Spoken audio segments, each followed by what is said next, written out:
Okay, good morning, student. This is Professor Shweta. I'm going to take up this topic as final accounts of banking company. It is a part of TYBMS. It is a part of TYBAF. It is a part of TYBAF. So we are going to study for TYBAF under subject Financial Accounting, paper 6. This chapter comes for 15 marks in your university papers as question number 2. Let's start with the format.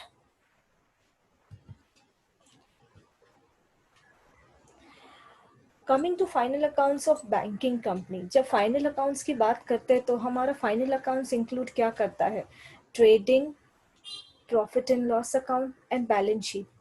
But ये हम final accounts बनाने जा रहे हैं banking company का, और banking company एक service industry है। सर्विस इंडस्ट्री के लिए मतलब they are not the manufacture, वो कोई चीज बना नहीं रहे, they are just providing the services. तो इसके लिए यहाँ पे क्या हो जाता है कि हम इनका सिर्फ बनाते हैं प्रॉफिट एंड लॉस अकाउंट और balance sheet. Profit and loss account and balance sheet, यहाँ पे ट्रेडिंग अकाउंट नहीं आएगा। अब हमने फाइनल अकाउंट जो देखा था, हमने टी फॉर्म में देखा था, वर्टिकल फॉर्मेट में देखा था।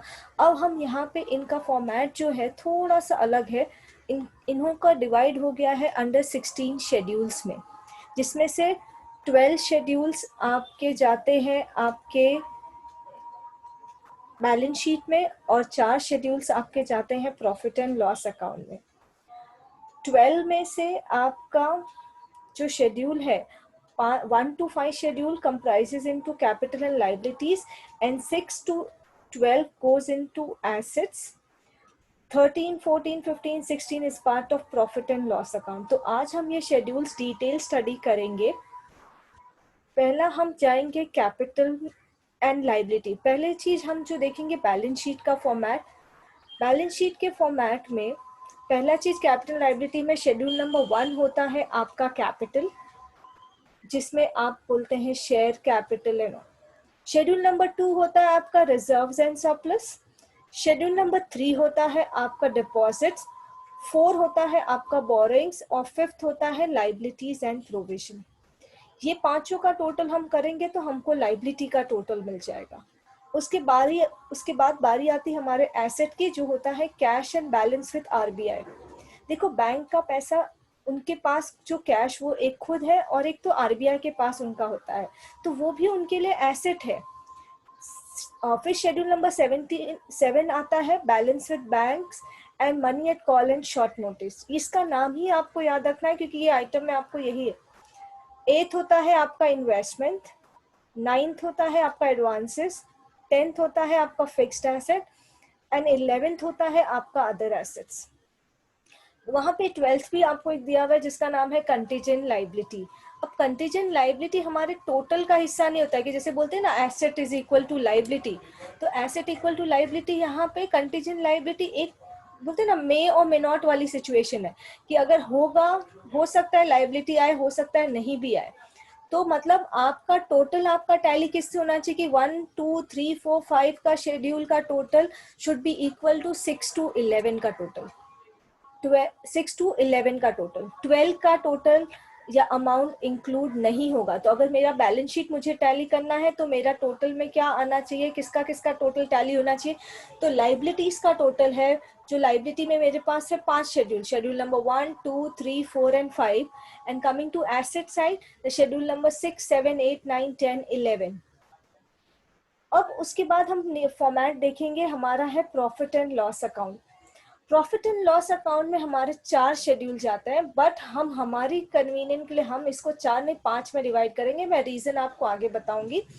पहले हम देखते हैं कि हमारा शेड्यूल क्या है। तो देखो, कभी भी मेरे को एक बात बताओ कि प्रॉफिट या लॉस का फॉर्मूला क्या होता है? तो इनकम माइनस एक्सपेंडिचर इधर कैन गिव यू प्रॉफिट और लॉस। अब मेरे को एक चीज बात बताइए कि बैंक के लिए मेजर इनकम क्या है और मेजर एक्सपेंस क्या है? अगर मैं स्टूडेंट्स को पूछूं तो मेजर इनकम क्या है, मेजर एक्सपेंस क्या है? तो मेजर इनकम और एक्सपेंस बैंक के लिए होता है इंटरेस्ट। इंटरेस्ट अर्नड, जो उन्होंने कहीं पे इन्वेस्ट किया होगा उसका पैसा, और इंटरेस्ट पेड, वो उनका सबसे बड़ा खर्चा होता है। तो हमारा इनकम कॉम्प्राइज करेगा दो चीजों का, interest earn and other source of income which bank has. Expenditure में आपको यहाँ पे शेड्यूल में दो ही दिख रहा होगा, 15 नंबर एंड 16 नंबर, पर हम हमारे लिए हम एक और नंबर ऐड करेंगे 17। हमको फॉर्मेट में लिखना नहीं है, सिर्फ हमारे लिए याद रखना है। तो एक्सपेंडिचर का फर्स्ट होता है इंटरेस्ट एक्सपेंडेड, मतलब इंटरेस्ट पेड। उसके बाद होता है ऑपरेटिंग एक्सपेंसेस, जिसमें आता है आपका rent, taxes and other expenses. उसके अलावा एक और है प्रोविजन एंड कंटीजेंसी, जैसे for example provision for taxation है, प्रोविजन फॉर बैड डेट है, वो यहाँ पे आएगा। सिर्फ प्रोविजन मैं आपको पर्टिकुलर आइटम्स लिखाऊंगी जो आपको कहाँ पे इंक्लूड करना है, कौन से शेड्यूल में जाएगा, वो इम्पोर्टेंट है। उसके बाद हम हमारा प्रॉफिट फाइंड कैसे करेंगे, income minus expenditure. Income minus expenditure, अगर बैंकिंग के हिसाब से देखा जाए तो इनकम मेरे पास दो सोर्सेज है, एक इंटरेस्ट अर्न और एक अदर इनकम। मतलब schedule number 13 plus schedule number 14 का जो टोटल हो जाएगा वो मेरा इनकम होगा। बट जब एक्सपेंडिचर की बारी आएगी तो एक्सपेंडिचर में मेरे पास इंटरेस्ट एक्सपेंडेड है जो मेरा शेड्यूल नंबर 15 है, और उसके बाद ऑपरेटिंग एक्सपेंसेस है जो मेरा शेड्यूल नंबर 16 है। उसके अलावा एक और आइटम है जिनका नंबर उन्होंने नहीं दिया है, पर हम हमारे समझ के लिए उसको एक नंबर दे देंगे 17, which is known as provision and contingencies. मतलब शेड्यूल नंबर 13 प्लस 14 का total minus schedule number 15 plus 16 plus 17 का टोटल, जो अमाउंट आएगा वो आपका हो जाएगा net profit for the year, net profit for the current year, ये साल का प्रॉफिट जो हमने कमाया।